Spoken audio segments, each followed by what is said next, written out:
Halo Sobat Investor, bagaimana kabar Anda di pagi hari ini? Strategi seperti apa yang sudah Anda siapkan untuk membuka perdagangan di akhir pekan ini? Jumpa lagi bersama kami dalam program Ticker Talk edisi 22 Mei bersama saya Taufan Sukma. Sobat Investor, sebagaimana kita ketahui bersama, di sepanjang pekan ini indeks harga saham gabungan atau IHSG terus tertekan hingga mencapai level terendah dan bahkan semakin dekat ke level psikologis 6 ribuan begitu. Nah, seperti yang terjadi pada penutupan perdagangan kemarin di mana Kamis 21 April 2026 indeks kembali melemah cukup dalam dengan poin pelemahan sebanyak 223,56 poin atau 3,54%, sehingga parkir di level 6.094,94 pada perdagangan sore hari.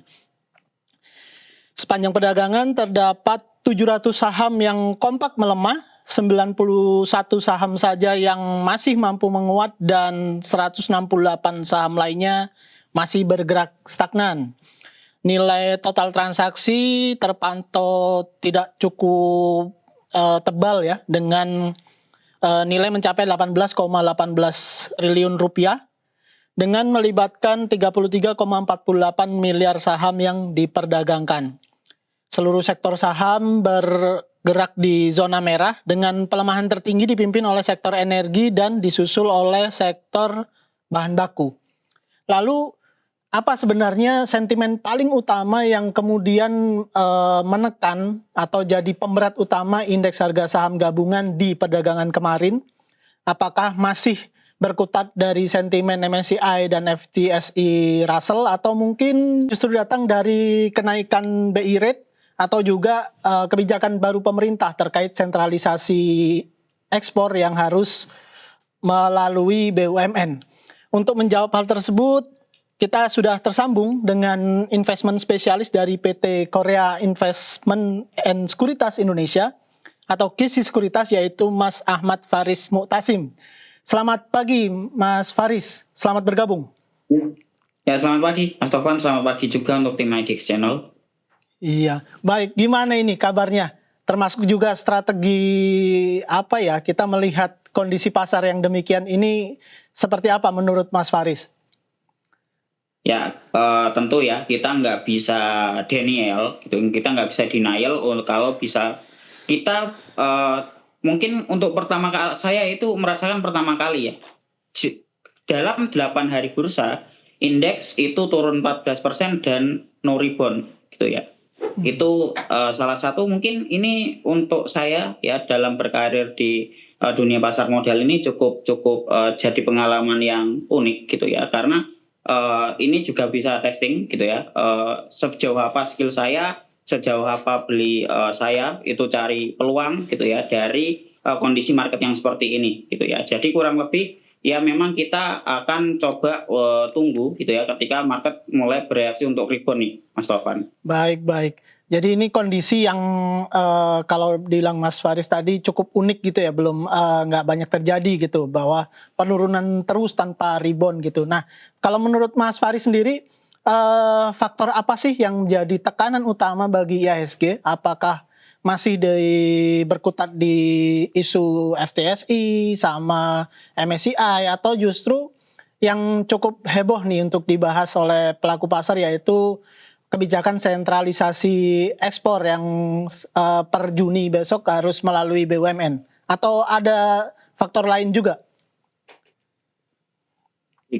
Untuk tentu saja ya besok itu atau hari ini itu ya, di hari ini itu ada pengumuman terkait rebalancing FTSE ya.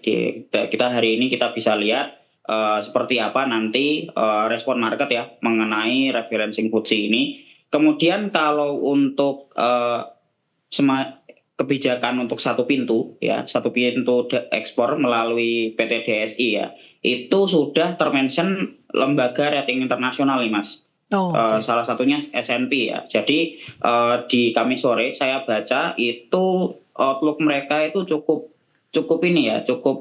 mengkhawatirkan buat kita gitu ya, karena ini mereka memberi state gitu ya, kalau misalnya ini akan menjadi uncertainty untuk keberlangsungan bond rating atau sovereign rating di Indonesia seperti itu. Nah, kalau mungkin untuk proyeksi IHSG seperti apa? Nah, kalau misalnya di hari ini kita akan menutup minggu meninggalkan zona psikologi 6.000, maka akan potensi support selanjutnya itu berada di level 5.800. Kurang lebih seperti itu, Mas Tovan. Baik, baik. Jadi kita bisa bilang sentimen dari kebijakan satu pintu tadi Mas Faris bilang ini tidak sekedar respon sesaat gitu ya, yang mungkin temporary aja, tapi juga efeknya bisa jadi harus kita pertimbangkan bahwa efeknya juga cukup berpengaruh, cukup signifikan gitu ya terhadap indeks ya Mas. Ya, betul Mas. Kita lihat lebih jauh, kebijakan ini kan kemudian yang paling tertekan kan sektor-sektor atau mungkin emiten di sektor tambang, sektor sawit yang terkait komoditas. Nah, ini menurut Mas Faris sendiri tekanannya ini juga akan cukup jangka panjang atau seperti apa, dan kalau memang saham-saham ini menjadi kurang menarik, sektor apa yang kemudian layak dilirik oleh investor untuk menjadi penyeimbangnya begitu? Mungkin untuk entitas gitu ya. Untuk entitas itu operator itu sudah disiapkan ya sama pemerintah terkait kebijakan ini lewat dana antara sumber daya investasi gitu ya. Jadi untuk sektor minerba kabar baiknya ya, mungkin kita coba gali view dari kabar baiknya dulu. Ini kan ada potensi untuk under invoicing ini mulai teratasi ya Mas ya. Sehingga satu, kalau dari untuk negara gitu ya, untuk negara itu akan mendapatkan penerimaan pajak yang lebih besar gitu ya. Kemudian untuk investor individu gitu ya, itu akan mendapatkan potensi ASP yang lebih tinggi. Jadi gini Mas, selama ini mungkin untuk perusahaan-perusahaan yang nakal gitu ya, investor minoritasnya itu cuma dapat tulang belulang aja gitu. Jadi sebenarnya di bisnis realnya ini cuan gitu ya, tapi karena ada skema transfer pricing ini ya, nanti IPS-nya itu harusnya nggak segitu gitu ya. Jadi ibaratnya harusnya mungkin IPS itu 100 gitu ya, tapi dari investor retailnya sendiri itu nanti yang di-report gitu ya, karena ada skema transfer pricing ini, laporan earning per share-nya itu cuma 98, 95 gitu ya. Jadi ada ada uang yang harusnya investor individu ikut terima, ikut merasakan benefit gitu ya dari segi net profit. Karena net profit naik kan sebenarnya investor minoritasnya itu juga akan kecipratan gitu ya, baik dari segi capital gain ataupun dari segi dividen, dan juga akan ada potensi re-rating untuk unlock value gitu ya. Nah, jadi cuma untuk PSP ini pasti akan pusing gitu ya. Jadi kemana lagi gitu ya, saya harus melakukan transfer pricing gitu ya. Terlebih memang pajak PPh badan ya untuk Indonesia itu di 22%. Mungkin kalau misalnya nih Mas Tovan punya bisnis tambang gitu ya, kemudian nambang di Indonesia, nah pasti Mas Tovan ya akan cenderung untuk menyimpan uangnya di luar Indonesia. Karena apa? Mungkin saya ambil satu contoh, PPh-nya Singapura untuk corporate itu di 17% Mas gitu. Ya sudah pajaknya lebih murah, kemudian Sing dolar terhadap rupiah itu ini ya cenderung menguat ya. Jadi dapat offset untuk spread pembayaran pajak, kurang lebih seperti itu Mas. Jadi kurang lebih ya itu sisi prosnya ya. Kemudian untuk consnya pasti ini akan terjadi capital outflow gitu ya, sambil pelaku pasar ini mencerna gitu ya. Terlebih mungkin pelaku pasar kita ini memang kurang lebih ya ada ini ya, ada mungkin saya ini lihatnya perbedaan mazhab pandangan ekonominya nih gitu ya. Ada yang mungkin menggunakan ini ya mazhab ekonomi kanan mentok gitu ya. Mungkin Pak Prabowo ini mungkin agak sedikit gamenya itu lebih ke centralized capitalism gitu ya, atau mungkin kapitalisme terpusat seperti itu Mas Topan gitu ya. Nah, coba kita bergeser sedikit gitu bahwa di dinamika perekonomian domestik demikian demikian ramai gitu, sentimennya banyak, mulai dari kenaikan BI rate, misalkan pelemahan rupiah, terus kemudian ditambah lagi sama kebijakan baru satu pintu ekspor ini. Nah, kalau menurut Mas Faris sendiri dengan kondisi domestik yang demikian, lalu gimana sentimen dari luar negeri, misalkan perkembangan geopolitik yang terjadi di Selat Hormuz dan sebagainya? Apakah itu kemudian karena sudah di price in oleh pelaku pasar sehingga relatif tidak membawa pengaruh, atau juga masih ada pengaruhnya dan seberapa besar gitu? Untuk sentimen konflik ya di Timur Tengah terutama Hormuz itu saya kira cenderung sudah price in ya. Sehingga saat ini market itu cenderung menunggu sentimen dari domestik ya. Seperti reformasi pasar modal yang dilakukan regulator, terlebih hari ini ada pengumuman rebalancing FTSE gitu ya. Kemudian kebijakan pemerintah satu pintu ini yang cenderung untuk sektor minerba itu bisa merubah arah pasar gitu, Mas. Baik. Nah, dengan kondisi yang demikian, balik lagi kita ngomongin bahwa kondisi pasar modal Indonesia ini kan kalau melihat data Bursa Efek Indonesia, sebagian besar kini banyak dipenuhi oleh investor-investor Gen Z atau generasi muda yang mungkin untuk daya analisisnya dan sebagainya cukup panik atau khawatir dengan kondisi pasar yang demikian volatile. Ada nggak masukan atau suggest dari Mas Faris kemudian dengan kondisi pasar yang demikian masih kita bisa bilang kurang baik-baik saja gitu, apa yang perlu dilakukan oleh investor? Apakah kemudian hold dulu, atau mungkin karena semua serba murah waktunya beli, atau gimana? Ya, oke. Itu cenderung tergantung sudut pandang ya. Mungkin untuk sudah murah waktunya beli itu mungkin yang sudah punya cash gitu ya, punya cash di depan. Nah, tapi mungkin kalau misalnya ya teman-teman mungkin merasa clueless gitu ya dengan apa yang terjadi.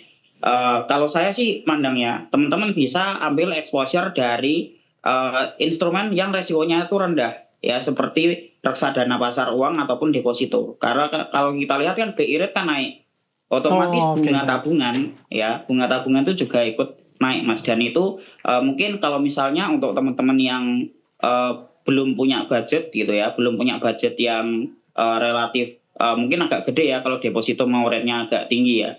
Ya mungkin kan RDPU itu sudah mulai 100.000 ya. Mungkin ada beberapa upper atau MI juga yang bisa mulai 10.000. Nah, dari situ teman-teman bisa overweight untuk instrumen yang relatif resiko rendah. Buat apa? Buat bumper gitu ya. Karena gini, buat saya sebenarnya kalau misalnya ngelola portofolio selama punya bumper cash itu sebenarnya nggak perlu panik gitu ya. Tinggal kita nunggu untuk momentum balik arahnya kapan. Gitu sih, Mas Topan. Baik. Jadi bukan sepenuhnya keluar dari pasar, tapi kemudian mencoba melirik portofolio-portofolio yang dirasa masih cukup secara prudensialitasnya masih terjaga, terus kemudian walaupun mungkin returnnya nggak cukup setebal saham, tapi layak dicoba karena itu relatif aman sambil menunggu kondisi pasar untuk kembali kondusif, begitu ya Mas Faris? Betul, Mas Topan. Baik. Suggest yang saya pikir cukup bermanfaat ini, dan juga analisisnya tadi semoga bisa menjadi masukan yang berharga bagi pelaku pasar sekalian untuk membuka perdagangan di akhir pekan ini. Terima kasih atas perbincangannya, atas analisanya Mas Faris. Sampai ketemu di lain waktu. Selamat pagi. Ya, demikian Sobat Investor. Kita bersama investment spesialis dari PT Korea Investment and Sekuritas Indonesia atau KISI Sekuritas, yaitu Mas Ahmad Faris Mu'tasim. Semoga apa yang beliau sampaikan tadi bisa menjadi masukan lain, insight lebih, atau juga pertimbangan yang lain bagi sobat investor untuk menata kembali strategi yang sekiranya pas atau tepat untuk dilakukan untuk membuka perdagangan pada pagi hari ini. Terkait dengan itu, kami selalu sampaikan bahwa setiap keputusan berinvestasi, baik itu jual maupun beli saham, itu sepenuhnya berada di genggaman Anda, Sobat Investor. Maka kami cuma bisa sampaikan bijaklah dalam berinvestasi. Sekian dulu dari kami, saya Taufan Sukma, sampai jumpa.